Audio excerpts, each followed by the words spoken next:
Hi, I'm Snigdha Sharma, and you're listening to Three Things, the Indian Express news show.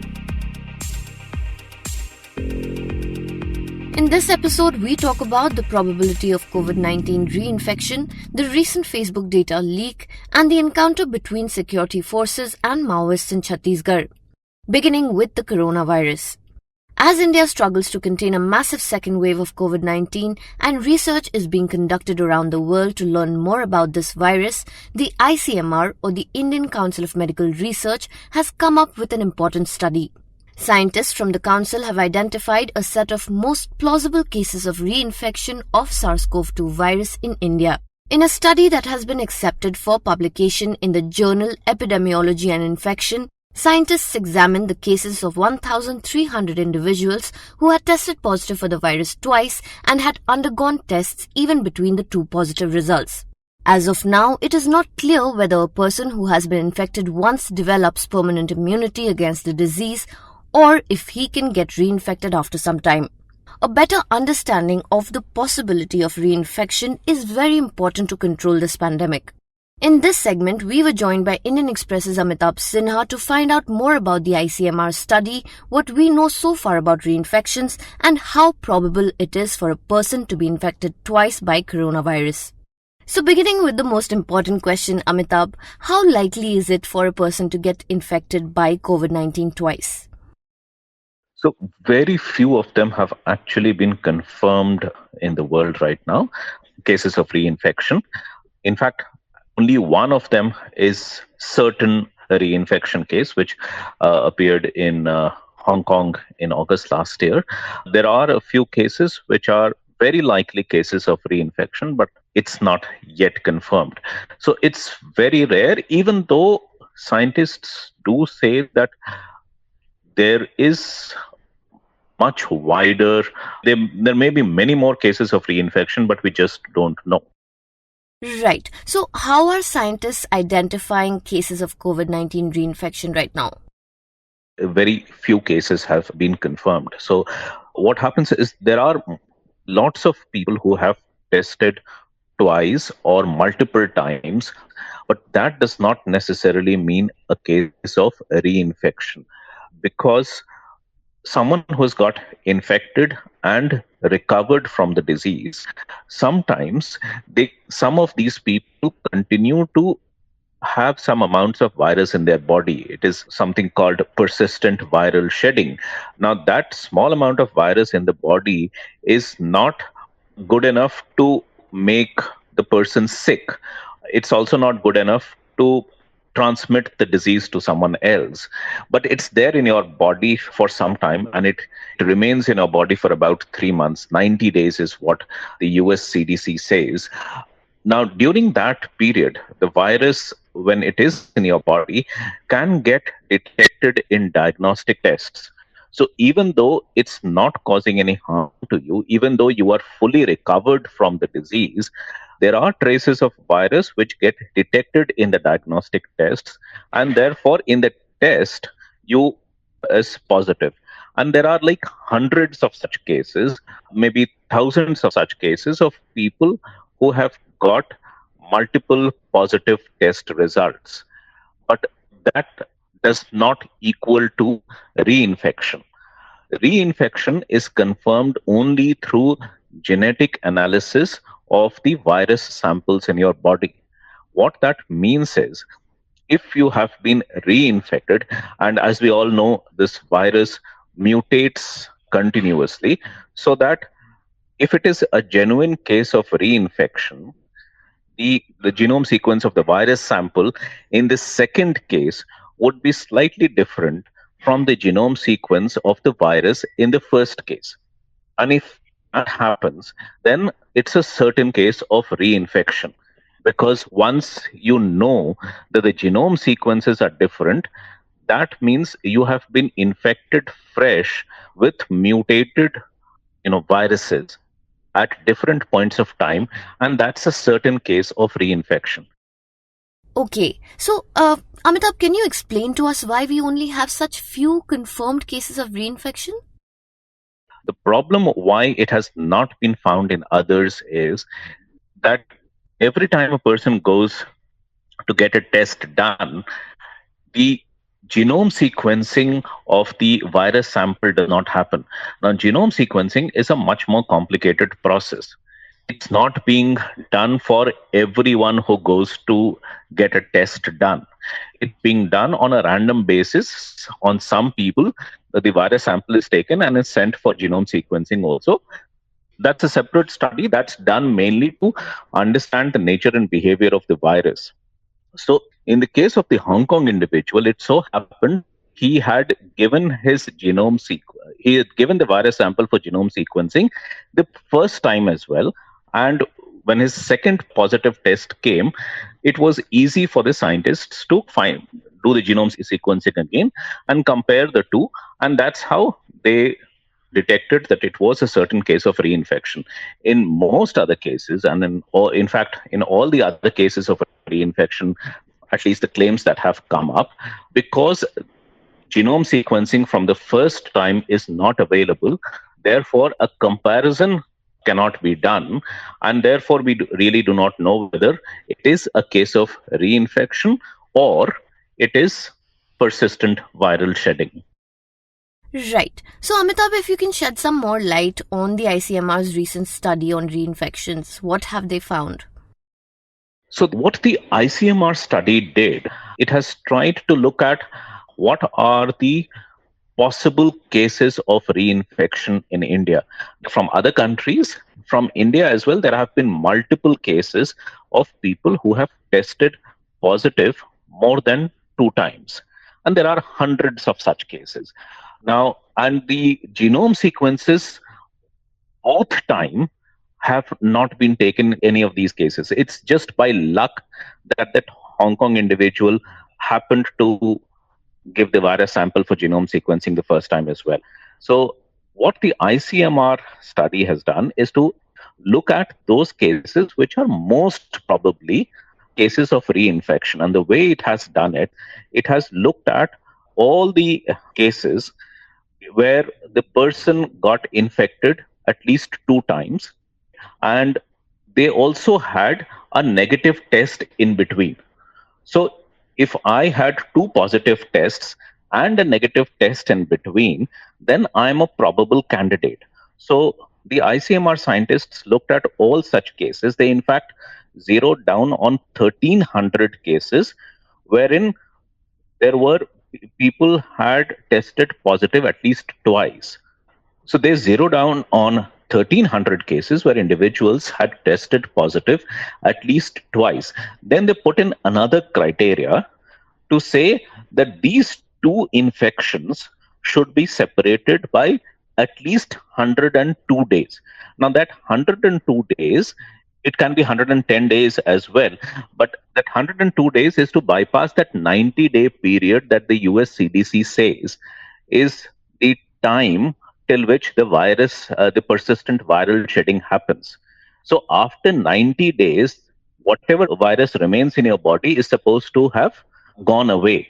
So they have chosen a period of 102 days to look at to separate the two infections. So ICMR scientists said that if your infections had been separated by 102 days, and in between that time, you also had a negative test result, then you are a probable candidate of reinfection. So that's what they did. So they bypassed the genome sequencing requirement because that is not available in case of everyone. So they said, okay, let's look at an alternative way of finding cases of reinfection. And that's what they did. The 102-day period actually takes care of the persistent viral shedding. And as an additional measure, they also introduced this additional criteria of people who had a negative test in between. So, if they had persistent viral shedding, then they would not have got that negative test result in between. So, that's how they have zeroed down on this set of people who they say are likely cases of reinfection. So, out of those 1,300 cases that they had zeroed down, 58 of them qualified, as in fulfilled both the criteria, that their infections were separated by at least 102 days and they had a negative test result in between. So the ICMR scientists said that these 58 out of the 1,300 that they had identified as probable candidates, these 58 seem to be certain cases of reinfection. Now, what we have to understand is they would still not be classified as reinfection cases, but they most likely are. That's the conclusion. In the absence of genetic analysis, they would still not be considered confirmed cases of reinfection. Okay, so finally, Amitabh, if you can tell us why this data is so important right now. Okay, so this reinfection has been an issue of concern right from the start.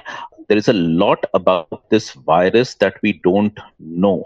And one of them is whether this virus can come back and infect us again. In many cases, once you have been infected by a virus or a bacteria, your body develops an immunity. And that immunity, in many cases, is a lifelong immunity. It's a permanent immunity, so that once do get infected, then you're not going to get that infection again. With this virus, we do not know whether this is going to reinfect us or not. And the implications for this are huge, because when you are designing your vaccines, or whether you are deciding on the kind of intervention strategies that have to be taken to control the spread of the disease, the reinfection is an important factor that needs to be considered.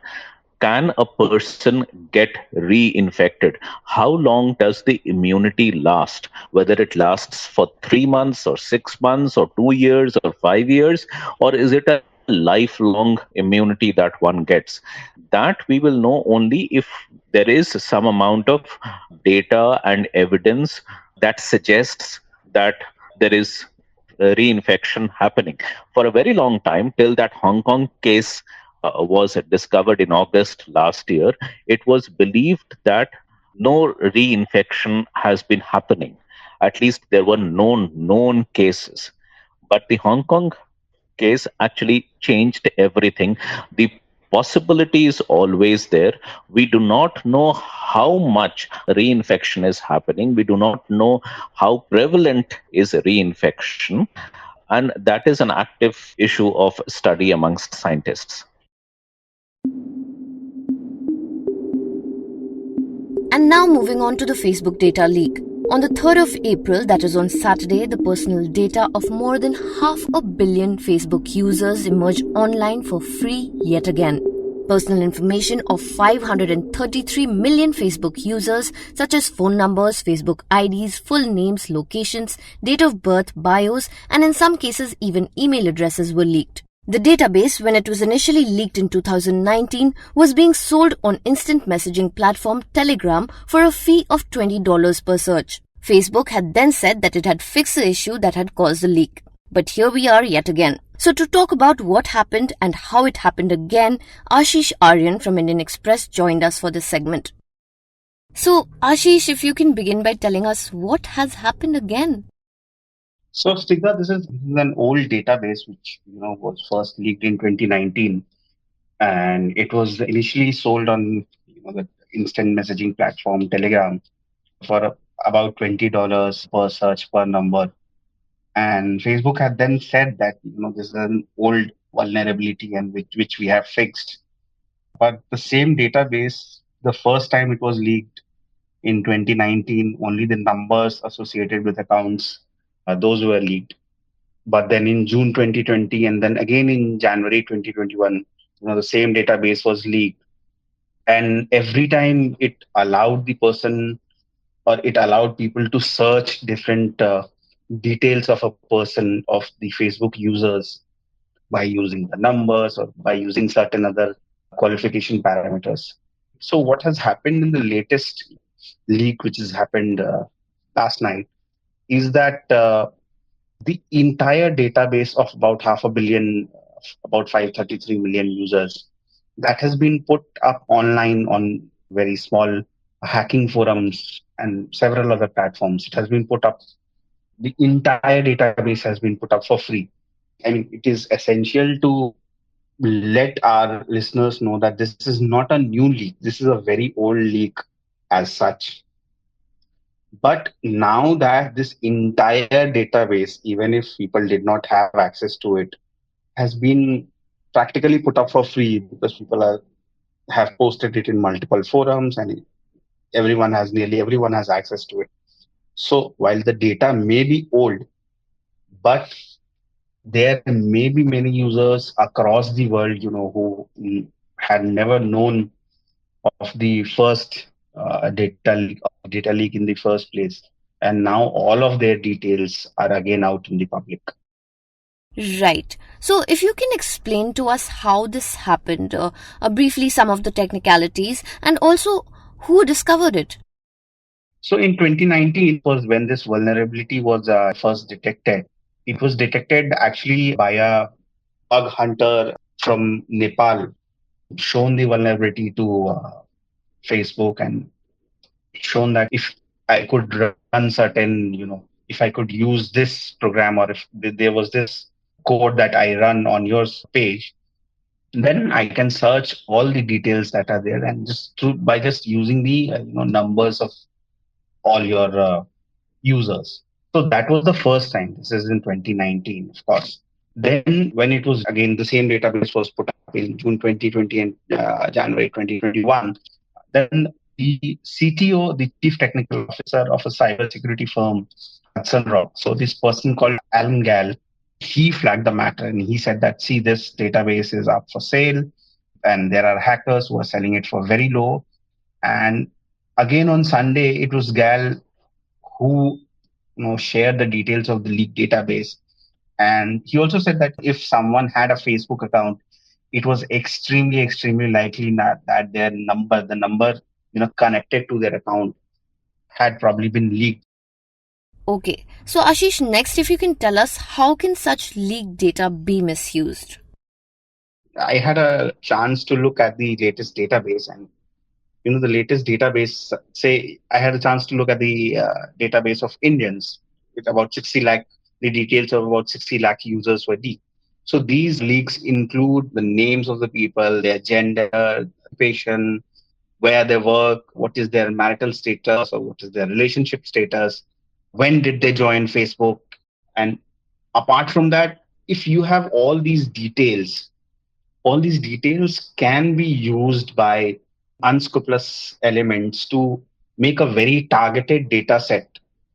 It is not necessary that whoever is using Facebook is very well versed with the latest in cybersecurity or how to protect themselves on the internet. So if someone has these details of users, such as name or gender or occupation or what is their marital status or what is their date of joining and maybe where they are working and so on and so forth. Of course, these could all be used by scammers to target such people. And Right. So, Ashish, we know that this is not the first time that this has happened. So, if you can briefly go over Facebook's track record of such leaks.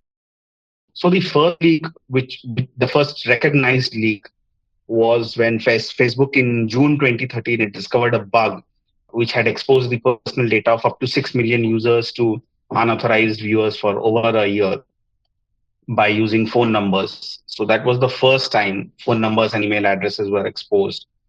Then in the next 5 years, they did really well by containing mostly everything. And then in May 2018, there was again another glitch that was caused. What essentially this meant was the private posts of about 14 million users were shared publicly without their knowledge or explicit consent. Although, I mean, again, Facebook identified it in a very short time and returned the posts to their privacy settings. But there was a breach of privacy, so to say. And then in September 2018, we of course know about the Cambridge Analytica scandal, where details of between 50 to 90 million user accounts they were hacked. So if we go into the history of it, then in March 2019, course, the first time that we were talking that 600 million users were impacted. And since then, in March 2019, in April 2019, again in September 2019, there have been, then in December 2019, there have been several bugs or several leaks that have been caused by hackers by using the Facebook API or by using the Facebook code and so on and so forth. So overall, it has been a very, as far as Facebook is concerned, it's been a very checkered history of Facebook trying to keep the hackers off its back. But like everyone knows, that cybersecurity is a very, very, it's a tough cat and mouse game. So, I mean, despite that, it can't be an excuse for a company like Facebook to keep having problems like this. Right. So, what has Facebook's response been like in such incidents?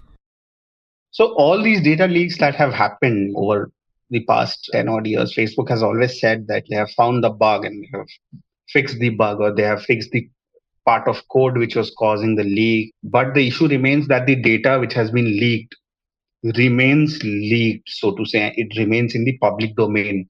For instance, if you see the response that they gave this time, and I'll quote verbatim, is that this is an old data that was previously reported on in 2019. We found and fixed the issue in our system. A Facebook spokesperson said that this on email. However, the problem that still remains is that the data is in public domain. And as a data intermediary, as an intermediary which collects very personal and deeply decisive data about users, the onus to protect the data and then the onus to inform the user that their data has been leaked and so data has been leaked, and therefore the user must take all these precautions to ensure that their data remains safe in the future.